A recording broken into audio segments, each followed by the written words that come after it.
Hey everyone, welcome back to another Explainer. Today we're unpacking something pretty incredible, essentially an operational manual for human consciousness. We're drawing this straight from a fascinating source text called 013, the Phoenix Order of 9 Ether. We're going to look specifically at the architecture of how your internal thoughts actually become your external reality. Okay, let's dive into this. Look, if you've been following discussions on consciousness and reality creation for any length of time, you've probably hit that common frustration, right? The idea that manifestation is just this vague, passive, kind of woo-woo wishful thinking. You know the stereotype, people just sitting around on a couch, imagining $1 million, doing absolutely nothing, and then wondering why their bank account hasn't magically changed. Well, this source text completely dismantles that passive approach. It asks us a really direct question right out of the gate. Is manifestation actually magic? And the text gives us a perfectly definitive answer. Listen to this. It is not magic. It is not wishful thinking. It is the lawful movement of consciousness into form. I absolutely love the precision of that phrasing. What we're looking at today isn't some mystical fairy tale. It's a precise clockwork mechanism for the human operating system. It operates on strict, unyielding spiritual laws, and it's doing so whether you're consciously aware of them or not. Let's move to and see how this builds with our roadmap for today. We'll start with number 1, the mechanics of creation. Then break down the 3 specific laws: attention, emotion, and conviction. Finally, we'll compile all of it into the actual formula of creation. All right, kicking things off with section 1, the mechanics of creation, which we're calling the internal blueprint. And this brilliantly illustrates the foundational rule here, which is simple but incredibly profound. Literally everything manifested begins inside before it ever appears outside. I mean, you can't build a physical house without drawing up an internal blueprint first, right? In this framework, attention acts as the seed, emotion acts as the water, and conviction provides that structural blueprint. Together, these 3 elements determine exactly what's going to grow in the field of your life. Moving right along to section 2. Law 1, attention, the seed of creation. So before we even define this, I want you to do a quick daily audit. Ask yourself, what are you feeding your attention to right now? Because according to the text, that is exactly what you are planting. The source states this core maxim so perfectly. What is focused on grows. It's that simple. Energy follows focus. If your attention is scattered all over the place, well, you're going to get weakened, scattered results.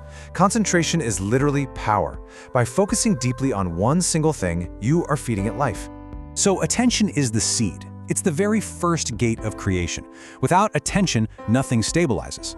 The text explains this chain reaction. Attention feeds thought, thought builds patterns, those patterns shape your behavior, and your behavior ultimately shapes your reality. Whatever your mind repeatedly returns to gains strength. It's the very first step in taking raw potential and collapsing it into a tangible pattern. Okay, section 3, law 2, emotion, the water of creation. Now you've planted the seed with your attention, but thought alone, it's incredibly light, it's airy, it drifts away.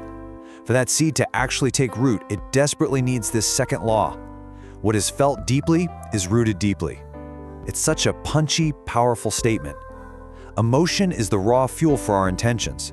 The stronger the emotion you attach to an idea, the deeper it anchors into your internal operating system. Emotion is the water. It nourishes the seed.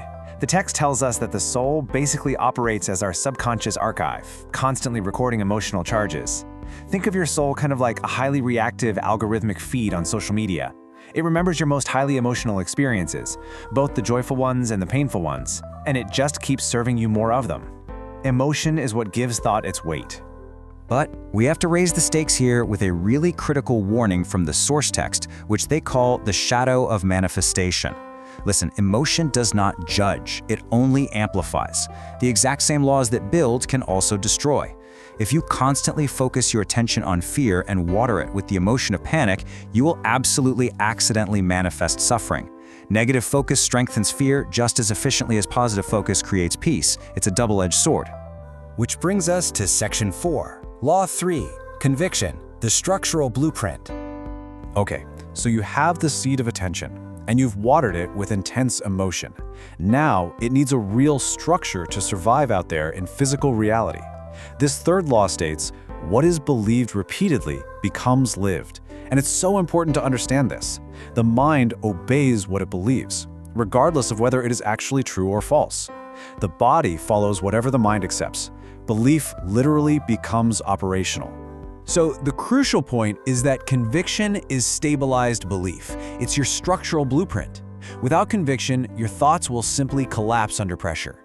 Doubt weakens the entire structure of your manifestation. Even if you have the attention and you have the emotion, if deep down in your core you don't actually believe it's possible, the structural integrity of your creation just completely fails. Let's wrap this up with Section 5, the formula of creation, taking physical action. Now, what's really interesting about this slide is how it compiles all these abstract concepts into a literal mathematical equation. First, we have thought plus emotion plus belief, which creates your internal reality pattern. But look closely at that second half. Reality pattern plus action equals manifestation. Action is the physical signature of your belief. Without it, the entire process is fundamentally incomplete. The text actually refers to this action component as the fire of will, which is deeply connected to what they call the Earth Center. Dreams without aligned physical action remain mere possibilities. Wishing alone rarely produces results. You absolutely need the discipline, the sweat equity, the persistence of a deeply rooted tree. The spirit transforms possibility into reality through actual physical movement. So how do we apply this blueprint right now? Well, the source gives us a highly practical 5-step conscious manifestation routine. Step 1, direct your attention to a single target. Step 2, inject emotion, just flood that intention with feeling. Step 3, build conviction through repetition. Step 4, execute action, make a physical move in the real world. And finally, Step 5, re-anchor in silence. You have to withdraw regularly into stillness so your ego doesn't step in and distort the whole process. I want to leave you with this slightly provocative thought from the text. Most people out there, they manifest by accident through their default habits. And unconscious manifestation is dangerous because you might literally be manufacturing your own suffering without even realizing it. So take a hard look at your focus, your baseline emotions, and your daily actions. What are you manifesting by accident today?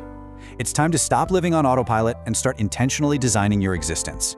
Thanks for hanging out with me on this explainer, and I'll catch you in the next one.